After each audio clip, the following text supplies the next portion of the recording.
Good evening. Happy Sunday. I'm going to read from the book of Job, chapters 40, 41, and 42. Chapter 40. And Jehovah proceeded to answer Job and say, Should there be any contending of a fault finder with the Almighty?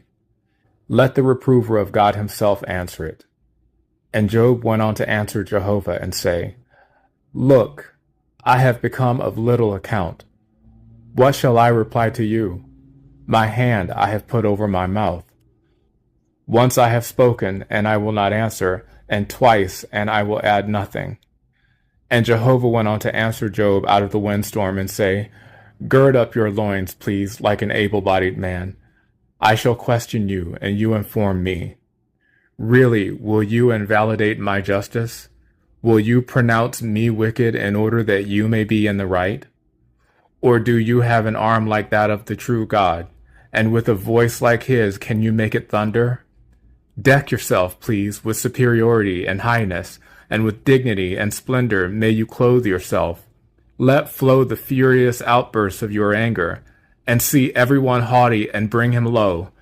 See everyone haughty, humble him, and tread down the wicked right where they are. Hide them together in the dust. Bind their very faces in the hidden place, and I, even I, shall commend you, because your right hand can save you. Here now is behemoth, that I have made as well as you. Green grass it eats just as a bull does. Here now its power is in its hips, and its dynamic energy in the tendons of its belly.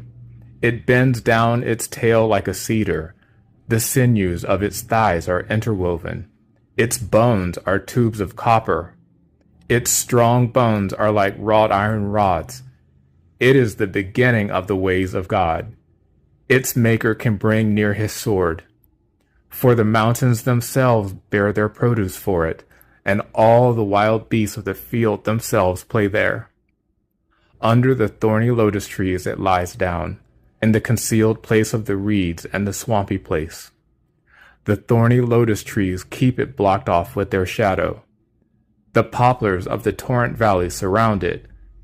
If the river acts violently, it does not run in panic. It is confident, although the Jordan should burst forth against its mouth. Before its eyes, can anyone take it?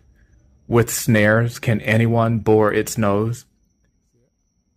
Can you draw out Leviathan with the fish hook? Or with a rope, can you hold down its tongue? Can you put a rush in its nostrils, or with a thorn can you bore its jaws? Will it make many entreaties to you, or will it say soft words to you? Will it conclude a covenant with you, that you may take it as a slave to time indefinite? Will you play with it as with a bird, or will you tie it for your young girls? Will partners barter for it?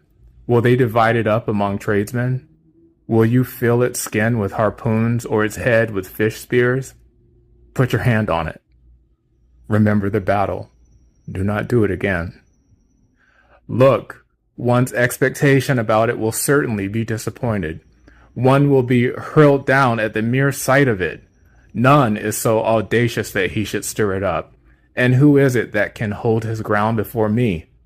Who has given me something first that I ought to reward him? Under the whole heavens it is mine. I shall not keep silent about its parts, or the matter of its mightiness, and the grace of its proportions. Who has uncovered the face of its clothing? Into its double jaw who will enter? The doors of its face who has opened?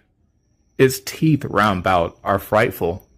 Furrows of scales are its haughtiness. Closed as with a tight seal, one to the other they fit closely, and not even air can come in between them. Each one to the other they are stuck together. They grasp one another and cannot be separated. Its very sneezings flash forth light, and its eyes are like the beams of dawn. Out of its mouth there go lightning flashes. Even sparks of fire make their escape. Out of its nostrils smoke goes forth, like a furnace set aflame, even with rushes. Its soul itself sets coals ablaze, and even a flame goes forth out of its mouth.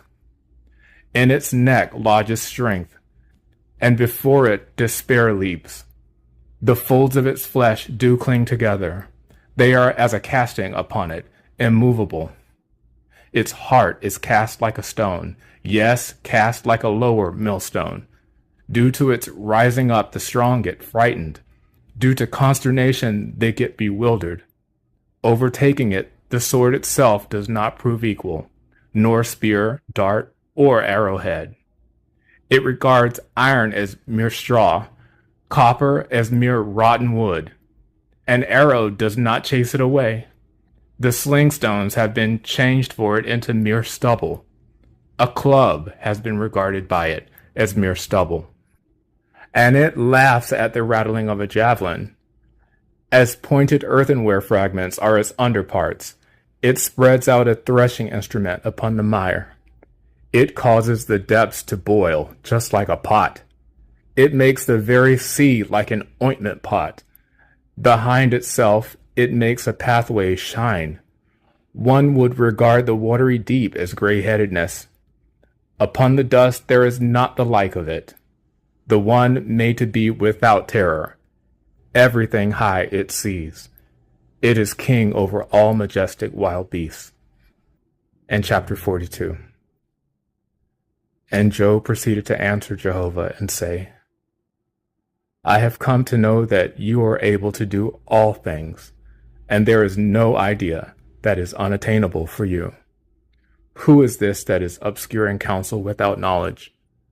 Therefore I talked, but I was not understanding, things too wonderful for me which I do not know. Hear, please, and I myself shall speak. I shall question you, and you inform me. And hearsay I have heard about you, but now my own eye does see you. That is why I make a retraction, and I do repent in dust and ashes. And it came about after Jehovah had spoken these words to Job, that Jehovah proceeded to say to Eliphaz the Temanite, My anger has grown hot against you and your two companions, for you men have not spoken concerning me what is truthful, as has my servant Job. And now take for yourselves 7 bulls and 7 rams, and go to my servant Job, and you men must offer up a burnt sacrifice in your own behalf. And Job my servant will himself pray for you. His face only I shall accept, so as not to commit disgraceful folly with you. For you have not spoken concerning me what is truthful, as has my servant Job. Accordingly Eliphaz the Temanite, and Bildad the Shuhite, and Zophar the Naamathite went and did just as Jehovah had spoken to them. And so Jehovah accepted Job's face. And Jehovah himself turned back the captive condition of Job when he prayed in behalf of his companions. And Jehovah began to give in addition all that had been Job's in double amount. And there kept coming to him all his brothers, and all his sisters, and all those formerly knowing him.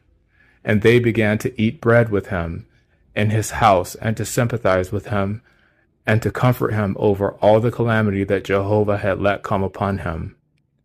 And they proceeded each one to give him a piece of money, and each one a gold ring.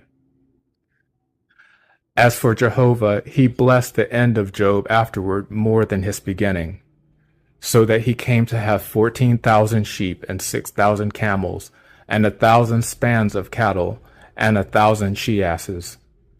He also came to have 7 sons and 3 daughters. And he went calling the name of the first Jemimah, and the name of the second Keziah, and the name of the third Karen-Hapuk. And no women were found as pretty as Job's daughters in all the land. And their father proceeded to give them an inheritance and among their brothers. And Job continued living after this 140 years, and came to see his sons and his grandsons 4 generations. And gradually Job died, old and satisfied with days.